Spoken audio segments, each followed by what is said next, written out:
17 months. That is how long the early Muslims had been refugees in a foreign city, driven out of their homes in Makkah, stripped of their wealth, their families torn apart. They had nothing but their faith. And now, in the blazing heat of Ramaḍān, in the year 624 CE, two armies were marching toward each other across the sands of Arabia. On one side, 1,000 of the most powerful warriors of the Quraysh tribe. On the other, a ragged band of just over 300 men, poorly armed, outnumbered more than 3 to 1. This was bad. And what happened here would change the world forever. Before we get to the battle itself, we have to understand the world these early Muslims were living in, because without knowing what they had sacrificed, you cannot understand what bad truly meant. The Prophet Muhammad and his followers had just completed their famous migration, the Hijrah, from Makkah to the city of Yathrib. From that moment on, Yathrib would be known by a new name, Madinah, the city of the Prophet. The two main Arab tribes of the city, the Banu Aws and Banu Khazraj, who had spent years fighting each other in bloody tribal warfare, were now united under single banner, Islam. The Prophet did something remarkable. He created bonds of brotherhood between the Muhajirun, the emigrants who had fled Makkah, and the ANR, the helpers of Medina. 45 ANR families took in 45 Muhajirun families. They shared their homes, their food, and their livelihoods. The weak were strengthened. The poor were fed. A masjid, al-Masjid al-Nabawi, was built. The 5 daily prayers were established. The adhan, the call to prayer, was heard for the first time in history, the voice of Bilal, ringing out across the rooftops of Medina. But beneath this new community of peace, danger was growing. The Quraysh of Makkah, the tribe that had persecuted the Muslims for over a decade, still considered them enemies. And within Medina itself, a group of hypocrites quietly worked against the Muslims from inside. During this early period in Medina, several foundational commandments of Islam were revealed. The direction of prayer, the Qibla, was changed. While in Makkah, the Prophet had prayed facing Bayt al-Maqdis in Jerusalem. He longed in his heart to face the Kaaba, the house of God in Makkah. For 16 to 17 months, he waited. He would look up at the sky, hoping for a revelation. And then, in the middle of the month of Shaban, Allah revealed the command, "Turn your face toward al-Masjid al-Haram." The obligation of fasting in Ramaḍān was also revealed, along with the Eid prayers, the obligatory charity of Zakat, and the beautiful Durud, the salutation of blessings upon the Prophet himself. A new civilization was being built, and it was being built on faith. But a society is only as strong as its ability to defend itself. And the Quraysh had not forgotten the Muslims. God now gave the Muslims permission to strive in his path. And so the Prophet began sending expeditions, not to initiate war, but to make the Quraysh understand that the Muslims could no longer be treated with impunity. The first expedition he personally led was Ghazwa al-Abwa, 60 Muhajirun marching toward a Qurayshi caravan. They reached al-Abwa, over 100 miles south of Medina, only to find the caravan had already left. Then came Ghazwa Buf, then Ghazwa al-Seerah, 200 men marching to intercept another caravan, only for it to slip past again. Then Ghazwa Safawan, a pursuit after raiders who attacked Medina as animals. Again, no confrontation. But each expedition taught the Muslims something. How to march, how to scout, how to organize, how to trust each other under pressure. And then came the moment that would make war inevitable. A small Muslim party, led by Abdullah ibn Jahsh, intercepted a Qurayshi trade caravan near a place called Nakhla, over 200 miles from Medina. In the confusion over the start of a sacred month in which fighting was forbidden, they attacked. The leader of the caravan, Amr ibn al-Aram, was killed by an arrow. 2 men were captured. The first spoils in Islamic history were taken. The Quraysh were furious. The hypocrites and Jews of Medina mocked, saying the Muslims had made killing in the sacred month permissible. But then God revealed a verse. Yes, fighting in the sacred month is grave, but stopping people from the path of God, disbelief, and expelling people from their homes is far more grave. The spoils were distributed and the captives eventually ransomed. The Quraysh now knew the Muslims would fight back. And so both sides began moving towards something much larger. In the month of Ramaḍān of the second year after the Hijrah, the Prophet received intelligence of a major Qurayshi trade caravan returning from Sham, modern-day Syria, to Makkah. The caravan was led by Abu Sufyan ibn Harb, one of the most cunning and experienced men of the Quraysh. It carried the wealth of almost everyone in Makkah. There was barely a family that did not have something invested in it. The Prophet gathered his companions and told them, "There is a chance, if God wills, to intercept this caravan." He was not planning for a battle. There was no thought of a major armed confrontation. But Abu Sufyan was no fool. He began asking travelers on the road, "Does anyone know if Muhammad has sent men after me?" Word reached him, "Yes." Immediately, Abu Sufyan hired a fast rider named Imam ibn Amr al-Ghifari and sent him galloping at top speed toward Makkah with a desperate message, "Come, save your caravan. Your wealth is in danger." Imam rode into Makkah with his camel's nose cut and its saddle reversed, the ancient Arab signal of utmost emergency.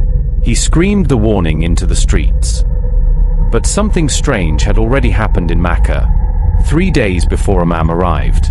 A woman named Tika, the Prophet's paternal aunt, had seen a terrifying dream. She saw a rider on a camel cry out from the valley of Al-Aba, "O people of treachery, march out to the place of your defeat in 3 days."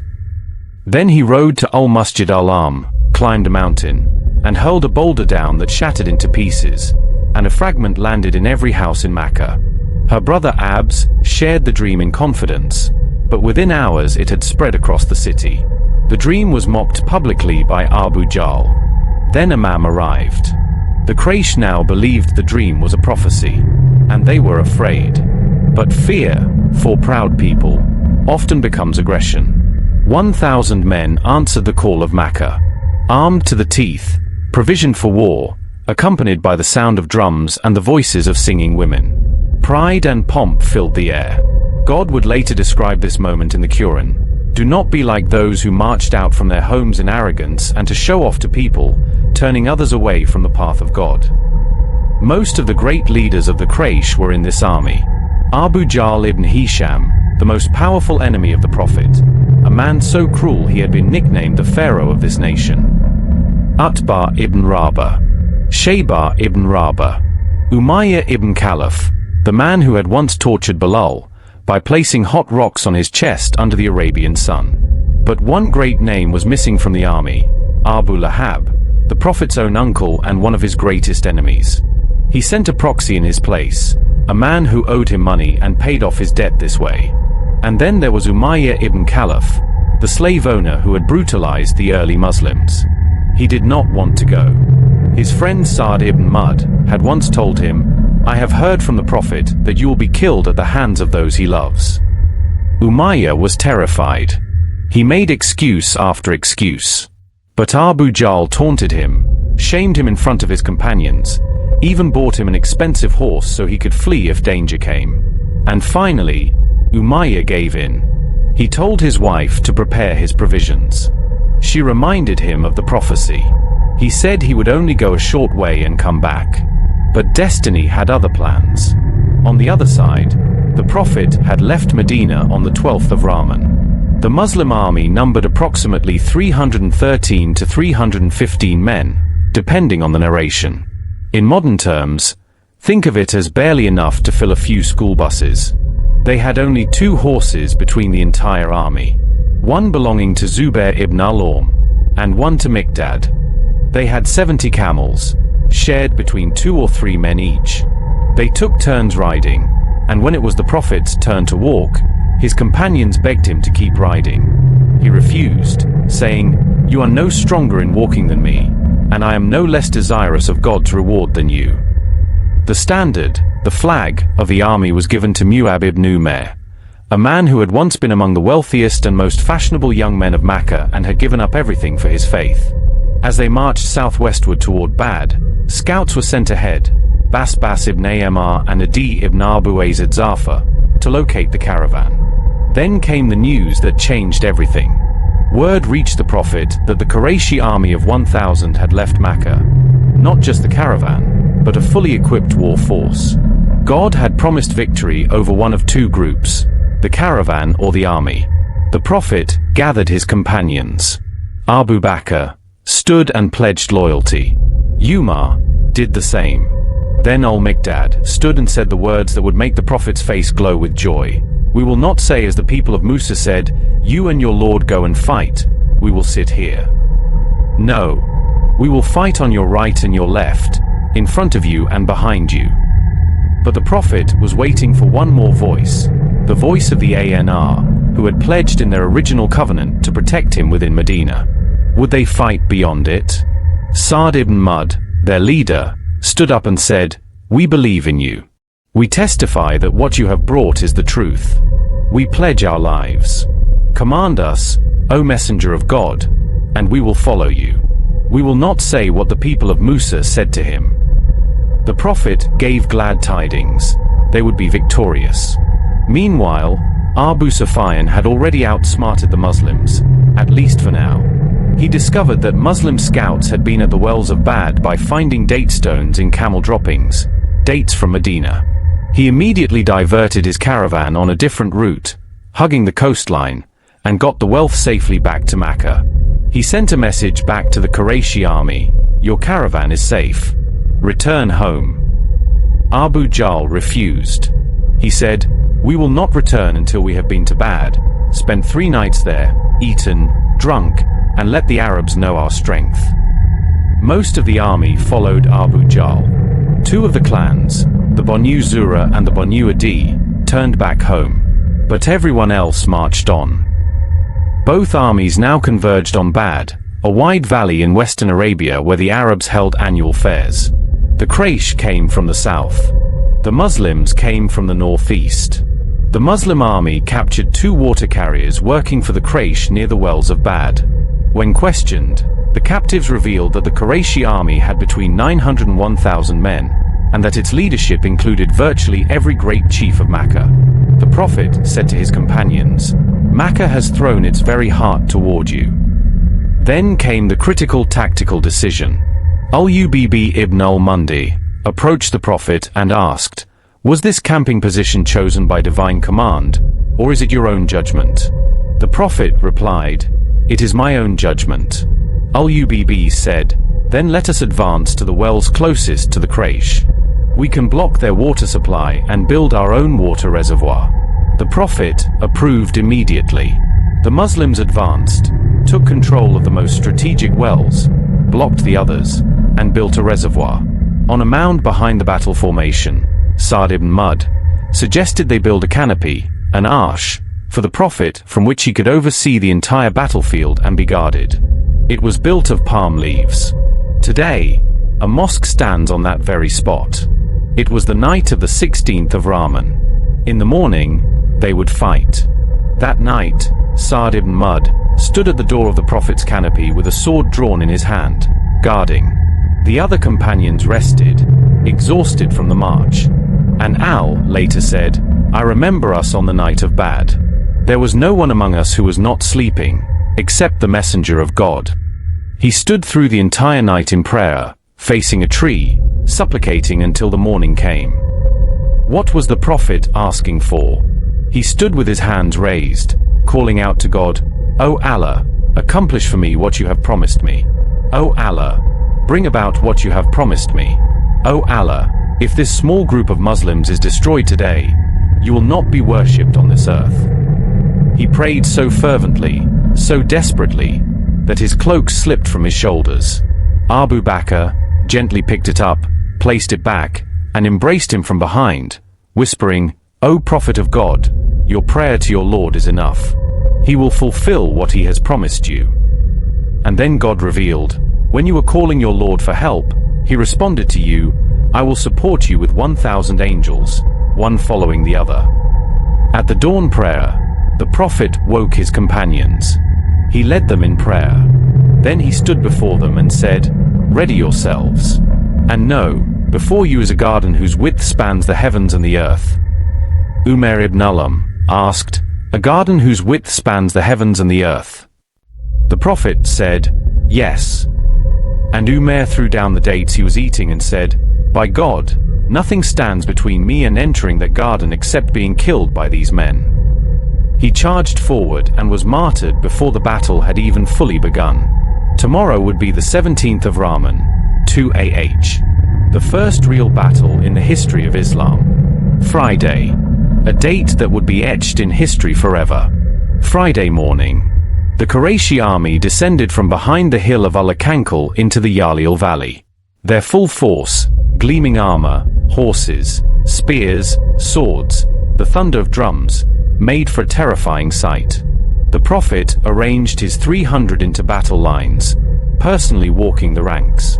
At one point he poked a companion, Sawad ibn Ghaziyah, lightly with an arrow to straighten the line. Sawad said, "O Prophet of God, you have caused me pain, and God has sent you with truth and justice. I want my retribution." The Prophet lifted his shirt, exposing his stomach, and said, "Take it." Sawad lunged forward and embraced him. He kissed the Prophet's stomach and said, "This may be our last meeting." The Prophet laughed and prayed for him. Then the challenge was issued. Utbah ibn Rabah stepped forward with his brother Shaybar and his son Al-Walid, calling for one-on-one duels to open the battle. 3 young ANR men stepped forward, but the Quraysh refused them. "We want men from our own people," they called. The Prophet stepped forward and called 3 names: Al, Amza, Ubaidah. The 3 greatest warriors of the Muslims walked into the field with their faces covered. When the Quraysh asked who they were, they said their names. Utbah looked at them and said, "Yes, you are our match." Al faced Al-Walid ibn Utbah and killed him with a single stroke. Amza, the Lion of God, faced Shaybar and finished him just as swiftly. Ubaidah, the eldest of the 3, faced Utbah himself. They exchanged blows. Utbah's sword came down and severed Ubaidah's leg. Al and Amza rushed to his aid and finished Utbah. They carried Ubaidah back, blood pouring from his wound. He asked the Prophet, "Am I a martyr?" The Prophet said, "Yes." Ubaidah, reportedly, was 62 years old. The duels were over. Now, the full battle began. Abu Jahl, seeing his 3 champions fall, roared at his army, "Do not mourn them. By Al-Lat and Al-Uz, we will not leave until we have tied these Muslims up in chains." He then made his own supplication, calling on God to destroy the one who cuts the ties of kinship and commits unrecognized deeds. It was his prayer against the Prophet. In his canopy, the Prophet prayed. Then he awoke from a brief moment of rest and said to Abu Bakr, "Glad tidings, O Abu Bakr. God's help has arrived. This is Jibril, holding the reins of his horse, and there is dust on his teeth from the speed of his descent." God sent the angels. First 1,000, then 3,000, then 5,000. The sky above Badr, invisible to most human eyes, was filled with the armies of heaven. The Prophet stepped out of his canopy, picked up a handful of dust or small pebbles, and hurled them at the Qurayshi army. In the Quran, God says, "And you did not throw when you threw, but God threw." That single handful of dust reached the eyes, the mouths, and the noses of every single man in the Qurayshi army. It was a miracle. Their formation collapsed. Men panicked. The greatest warriors of Arabia stumbled and fell. The Muslim army charged. From the battle, a handful of vivid moments. The sword of Uqshar broke in his hand. He came to the Prophet, who gave him a wooden stick. When he took it, it transformed into a long, gleaming, white sword. He named it Alon. He fought with it for the rest of his life until he was martyred years later. Bilal, who had been tortured by Umayyah ibn Khalaf for years, who had been made to lie on burning hot stones in the Makkah sun while a boulder was placed on his chest, now saw his tormentor on the battlefield of Badr. He called the ANR. Abdul-Ram ibn Auf tried to protect Umayyah, hoping he'd live to embrace Islam. He held him, but the ANR cut through. Even lying on top of Umayyah, he couldn't stop them. Umayyah ibn Khalaf, the torturer of the early Muslims, died on the plains of Badr, exactly as had been prophesied. And then, the sons of Afr. Afr was a companion whose 7 sons all fought in Badr, a feat unmatched by any mother in Islamic history.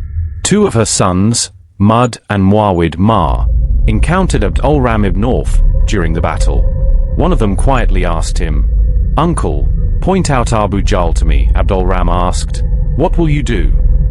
The boy said, "I have sworn to God that if I see him, I will kill him, or die trying."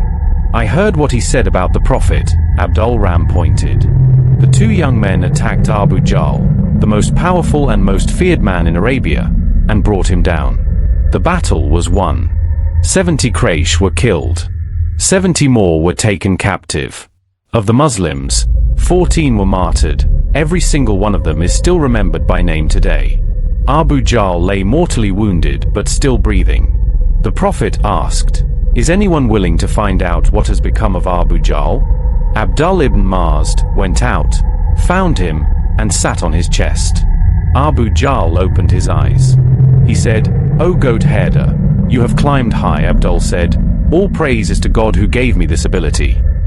Abu Jahl asked, "Who won the battle?" Abdul said, "God and his messenger." Then Abu Jahl said, and these were among the last words he spoke on this earth, "Use my sword. It is very sharp. And make sure my head is removed from close to my shoulders, so the people can see it."